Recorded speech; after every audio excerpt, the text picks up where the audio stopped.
We're live uh, with another edition of Friends of the Arts, Redondo Beach. And I am excited to introduce everyone to Jason Jenn today, which many of you know Jason. Jason is a very accomplished artist in, I think, every single facet of art. I was making a joke the other day saying, can you play the violin? And Jason said, no, but I write music and everything. So he's also a very talented musician. So Jason, welcome. Thank you for having me here. It's great to be here. Well, thank you for making the time.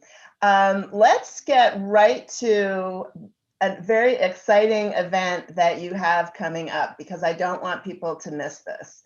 Can you tell us about your newest installation and virtual gallery opening and then in-person gallery opening?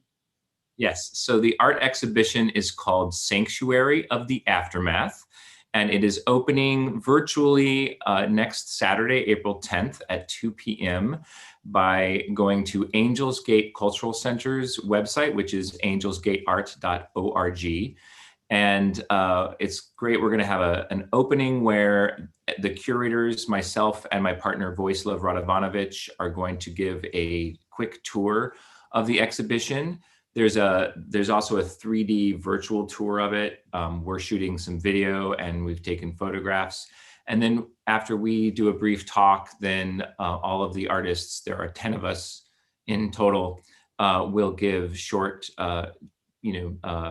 talks about the piece, statements. And we're really excited. This was a piece that last year, the pandemic hit.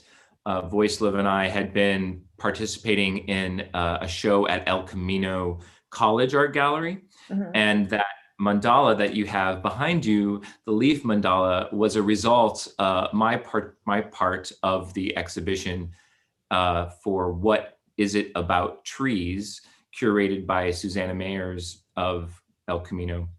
And for that piece, I basically meditated with trees and spent time mapping out the different trees on El Camino College's campus for 3 months. I would stop by once or twice a week. And while I was meditating, the idea for the mandala came up. So I created that mandala as part of the installation. Opposite that mandala was an installation by Vojislav. And we were discussing themes that we wanted to explore. And one of the things that we found was that there are a lot of artists who use spirituality in their artwork, and non-denominationally, but there's a spiritual element of some sort. And we just really liked that idea. And then the pandemic hit. And there was an this was before the pandemic.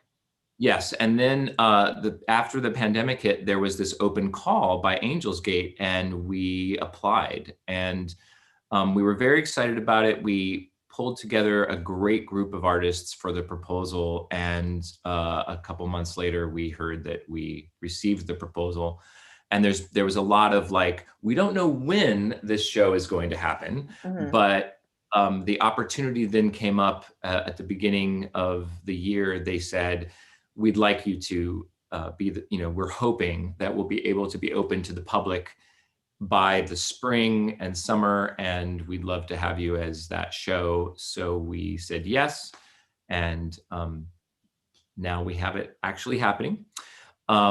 It will be available for the public to visit physically as of Thursday, April 29th. Wow, that's exciting.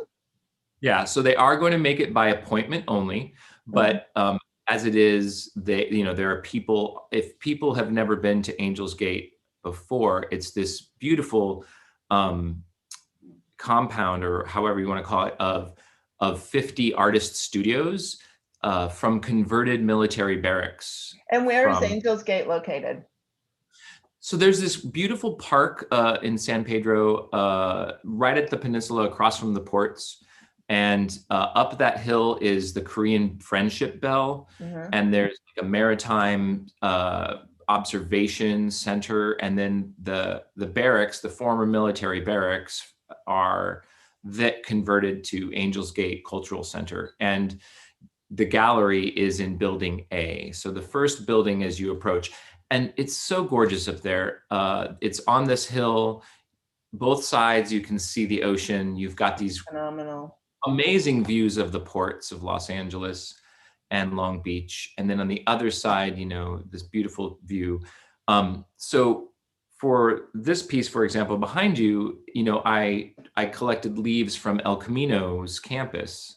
And so for the new installation at Angel's Gate, I collected leaves and different things that had like these seed pods from the trees around Angel's Gate. So I like to infuse the new mandala works with Yeah, the of site. course.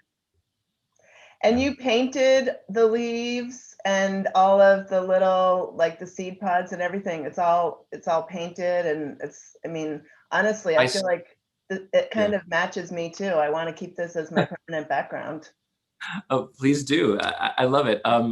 You know, it was such a great unexpected pleasure to like have this vision of the leaves.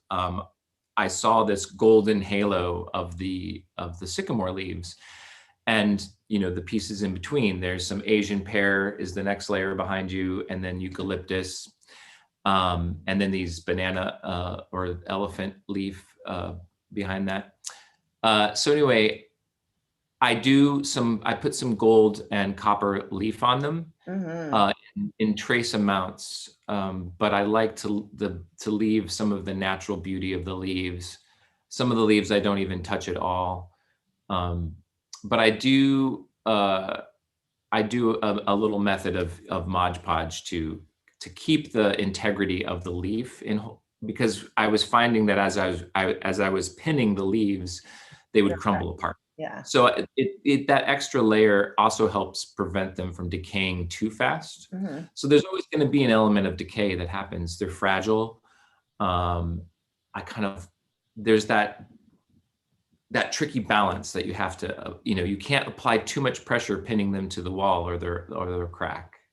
Yeah. So it's an interesting endeavor to you know, there's a lot of intention behind placing the leaves on the wall. Oh, I'm sure there is. So we can see the virtual exhibit at angelsgateart.org. Yes. Okay, and is that beginning the 10th, next Saturday? Okay. Yes. Yeah. So that's just April 10th, 2021. Just in case somebody is watching this, you know, in the future. April 10th, 2021, we've got the gallery opening, the virtual opening. And then we can view the 3D version and all of the artists' inspiration online at angelsgatearts.org. And then effective April 29th, we can go online and make an appointment to go see it in person, which is so exciting. Yeah, so they'll have people will have all the month of May and most of June to visit. Yeah. Okay, and then just so people know, Angel's Gate Gallery is in San Pedro, so very, very close to Redondo Beach, and definitely, I mean, inspirational just in the location alone, with all of the ocean surrounding it and everything. It's so beautiful. Yeah. It's amazing to go there, and people can make a whole like day of it by also visiting the Korean Friendship Bell, going down to the park. There is a lighthouse that you can tour on certain days at the park, which I totally recommend. You know, I visited that lighthouse years ago, and I already, you know, I have all these ideas because there were two women who ran the lighthouse. They were the first, I think, two sisters, these siblings, that when their parents passed away, they took over the lighthouse. Yeah, I'm waiting for the movie on their life to happen. So yeah, I'm sure it will. So Jason, tell us about Jason Jenn. Tell us about, you know, where did you grow up? How did you become an artist? And then you, like I said, you have touched every possible facet of artistry. So I don't even know how you can cover that all in, you know, the next 5 minutes that we have, but. Yeah, well, okay, quick story then. So I'm from Iowa. I'm from a town of 500 people. I was the paper boy in the town. And my grandparents lived 20 minutes away, both of them, on farms, raising pigs and chickens and corn and all of that. So I had this sort of like weekends on the farm growing up, and all of. So I mean, I've always been in touch with nature and gardening. I was a member of 4-H, and I think that was the building block of being interested in the arts and all of these different things. And I went to college at the University of Iowa to be a theater and film double major. So I've always had this, like, I can't decide what I'm going to do. I'm going to do as much as I can. In my senior year of undergraduate, I took a graduate level intermedia arts workshop with Hans Brader.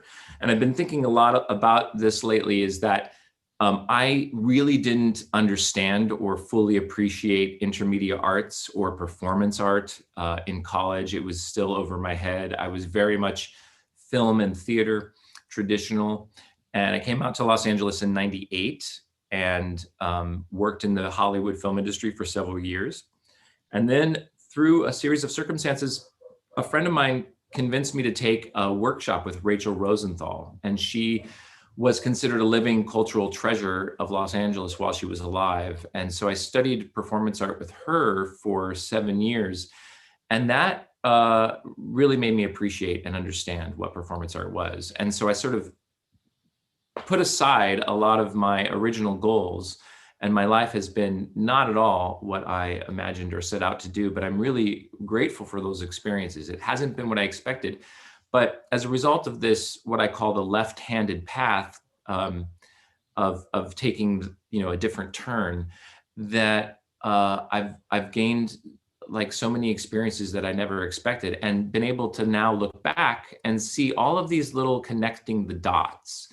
I've had many wonderful mentors. I really respect the elders in my life who have passed along their knowledge. It's been so essential, and I am who I am today because of those elders and because of that gift of being in their presence and hearing their wisdom. And that's been essential for everything that I do. And but then to also look back at these mentors who are deceased artists, but through my mentors, there's sort of like the next, like they knew these artists, they had a connection with these artists in some way, shape, or form.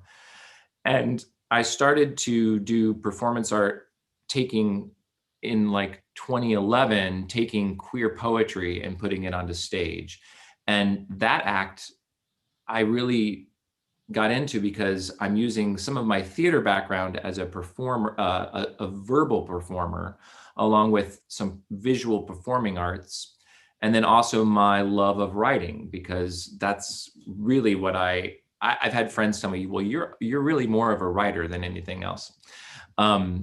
So, to take all those loves and be able to combine them in different ways, and then to see these unexpected connections between artists from the past and how it touches my life. It's been remarkable, and I'm starting to make more sense of it. The biggest challenge for me has been what my mentor, Rachel Rosenthal, said was, when you're interested in so many different things, it takes more time, and you will find it difficult to just immediately find success or to immediately get attention, because you're slowly spreading out in different ways. And that's been always the trick, is how to balance it out and how to be more strategic in those discoveries and uncovering things. So I'm really grateful for meeting Vojislav Radovanovic in my life. He's a fine artist and painter, and we have a lot in common. And he's also someone who does so many different things well.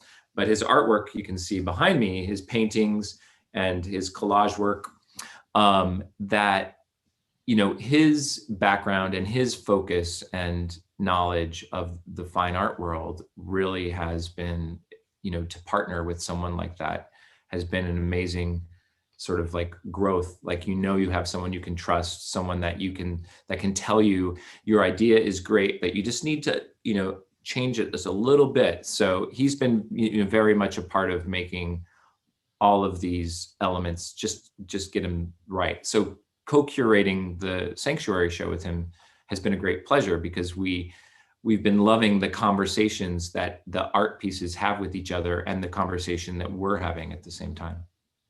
And it sounds like you've been very open to traveling down all these different paths, and you have been able to connect them in so many ways where, you don't have to just do one thing. You bring 3 or 4 or 5 or more of these different paths of your artistry together to create something new and to build your network. I mean, it sounds like you've got the most amazing network, and it seems like it fits into maybe what you're doing with the Torrance Art Museum as the outreach specialist. You have such an amazing network. You've got Vojislav, who you're bouncing, all your creative ideas off, and he's helping you streamline it.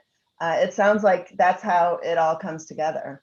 Yeah, and we've co-founded LA Art Documents together. I was documenting a lot of performance art and the underground art scene, and he was a journalist from Europe. So, by combining forces, it's really wonderful to also view the art world from this lens of preserving and promoting the contemporary art scene. Yeah, I mean, it's phenomenal. And we thank you so much for sharing your story with us today. I love it. I grew up in a small town also, and I feel like as much as I didn't really like it when I lived there, I can totally appreciate so many of the things that came out of it. And I can see by your head nodding, you kind of feel the same way. Yeah. Yeah, so thank you, Jason, for spending some time with us today, for sharing your story, for creating beautiful gallery exhibits for us to see. Now, you will be doing this. I mean, you do this all the time. So if people are watching this in the future and maybe they've missed the Angels Gate Gallery opening and your show, where would they find out about, what you're up to, where we can find the latest? Well, they can go to jasonjenn.com, JASONJENN.com. I have a blog that I post updated things. This summer at Torrance Art Museum, actually in Gallery 2, there will be a show that I curated called Even Sparkles Have Shadows. Ooh. And it's all about artwork that has a sparkly surface, but then there's a deeper story behind it. It's based on my job as outreach specialist and dealing with social media and my love-hate relationship with social media, Right. And how a lot of it is so fake, but then there's also this deeper story behind a lot of things. And so I like to, I'm doing an exhibit with art pieces in that realm. And then I'll have a date for that? Yeah, for sure. It's going to open on July 17th. Okay, great. August 28th, but we may be open sooner than that. Okay. And then I'll have some more leaf mandalas at Santa Clarita Westfield Mall. There's an indoor gallery there, and I received the award for they had a seasonal a stipend for doing an art exhibit. Oh, that's awesome. That's great. Yeah. Well, congratulations. When does that start? So that will be in August, and I can't remember the dates offhand, but I'm gonna do up some more disco-y style leaf mandalas. How fun! How fun! Yeah. So I'll have a nice selection of backgrounds. That's what you're telling me, right? Absolutely, and I think you'll love the 3 pieces that I did for Angels Gate as well. Cool, great. Well, thank you, Jason. We appreciate your time again. And you can find this on YouTube Live at Friends of Redondo Beach Arts. And it will also be on our Facebook. So thanks again and have a great day. You bet. Thank you so much. Bye. Bye.